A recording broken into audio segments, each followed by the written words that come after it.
പ്രധാനമന്ത്രിക്കെതിരെ അധിക്ഷേപ comment ചെയ്ത Sreekandapuram Kottoor സ്വദേശിക്കെതിരെ BJP നേതൃത്വം ശ്രീകണ്ഠപുരം പോലീസിൽ പരാതി നൽകി. പ്രധാനമന്ത്രി നരേന്ദ്രമോദി ലോക നേതാക്കളിൽ ഒന്നാമൻ, ഇൻസ്റ്റയിൽ 10 മില്യൺ ഫോളോവേഴ്സ് എന്ന തലക്കെട്ടോടെ സോഷ്യൽ മീഡിയയിൽ വന്ന മാധ്യമ വാർത്തയ്ക്ക് രാജ്യദ്രോഹിയാണ് എന്ന് കമന്റ് എഴുതിയ ശ്രീകണ്ഠപുരം കോട്ടൂർ പഞ്ചാമൂലയിലെ ഗവൺമെന്റ് റിട്ടയർഡ് ഉദ്യോഗസ്ഥൻ C. രാജൻ എന്നയാൾക്കെതിരെയാണ് ശ്രീകണ്ഠപുരം പോലീസിൽ പരാതി നൽകിയത്.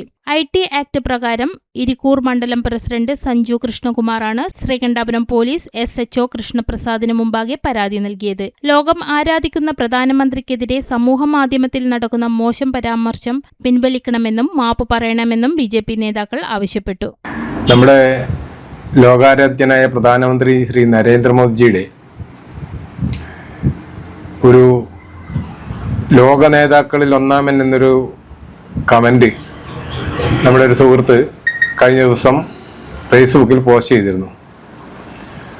അപ്പോൾ അതൊരു നല്ല കമൻ്റാണ്. ഒരുപാട് അഭിപ്രായങ്ങളും കുറേ ലൈക്കുകളും ഒക്കെ കിട്ടിയതിൻ്റെ അടിയിൽ നമ്മുടെ ഈ ശ്രീകണ്ഠപുരം പ്രദേശവാസിയായ തന്നെ ഒരു C. രാജൻ എന്നൊരു വ്യക്തി ഈ പോസ്റ്റിൻ്റെ അടിയിൽ കൊണ്ടുപോയിട്ട് ഈ നമ്മുടെ ലോക നേതാക്കളൊക്കെ ബഹുമാനിക്കുകയും ആദരിക്കുകയും ചെയ്യുന്ന നമ്മുടെ പ്രധാനമന്ത്രി നരേന്ദ്രമോദിയെ ഒരു എന്താ പറയുക, ഒരു രാജ്യദ്രോഹി എന്ന രീതിയിൽ അദ്ദേഹം ഒരു കമൻ്റ് ഇട്ടു.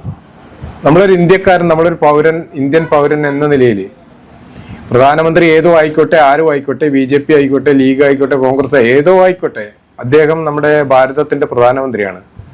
അദ്ദേഹത്തെയാണ് നമ്മൾ ഇതേ രീതിയിൽ അധിക്ഷേപിക്കുന്നത്, വളരെ മോശമായ രീതിയിൽ. അപ്പോൾ അദ്ദേഹത്തെ ഇതേ രീതിയിൽ അധിക്ഷേപിച്ച ഈ രാജനെതിരെ ഞങ്ങൾ ശ്രീകണ്ഠപുരം പോലീസ് സ്റ്റേഷനിലും അതുപോലെ തന്നെ DSPക്കും മറ്റനുബന്ധ ഇതുമായിട്ട് ബന്ധപ്പെട്ട എല്ലാ ഓഫീസുകളിലേക്കും ഞങ്ങൾ ഇതിൻ്റെ പരാതി അയച്ചിട്ടുണ്ട്. ഇദ്ദേഹത്തിനെതിരെ ഒരു മാതൃകാപരമായ ഒരു അന്വേഷണം നടത്തി നല്ല രീതിയിലൊരു ശിക്ഷ വാങ്ങിക്കൊടുക്കണം എന്ന് മാത്രമാണ് എനിക്ക് ഭാരതീയ ജനതാ പാർട്ടിയുടെ ഒരു പ്രവർത്തകൻ എന്ന നിലയിൽ എനിക്ക് ഈ ഒരു കാര്യത്തിൽ പറയാനുള്ളത്. അതുപോലെ തന്നെ നമ്മുടെ പ്രവർത്തകർക്കൊക്കെ മാനസികമായും ഒക്കെ ഇദ്ദേഹത്തോട് ഒരു തീരാത്ത വെറുപ്പ് തന്നെ രൂപപ്പെട്ടിട്ടുണ്ട്. അപ്പോൾ എന്തായാലും ഇദ്ദേഹം സമൂഹ മാധ്യമങ്ങളിലായാലും പൊതുവേദികളിലായാലും തുറന്ന് മാപ്പ് പറയണം എന്ന് മാത്രമാണ് ഈ അവസരത്തിൽ പറയാനുള്ളത്.